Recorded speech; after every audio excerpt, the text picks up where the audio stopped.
hindi talaga nag-iisip yung gobyerno natin. Kumbaga sila, sige lang, kung ano naisip nila, walang ano eh, walang, kumbaga, walang pag-aaral.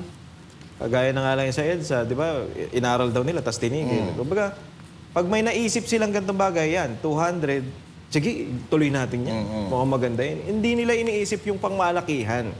Kagaya nga ng sinabi mo, yung mga driver, ano yan eh, nangangamuhan lang yung mga yan. Yes. So wala talagang sahod na masasabi natin na fix. So hindi nila makukuha yung 200 na sinasabi nilang dagdag na 200. Walang silbi sa kanila. Walang silbi sa kanila yan.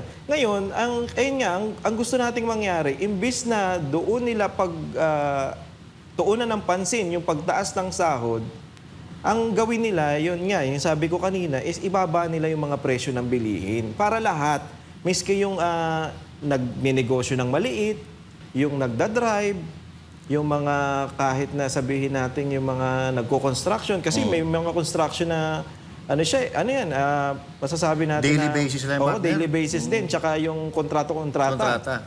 So yung mga yun, hindi nila naiisip yun na hindi yun maaapektuhan, hindi yan mapapasama dun sa dagdag na 200. Dapat talaga, lawakan nila ang ewan ko hindi talaga eh.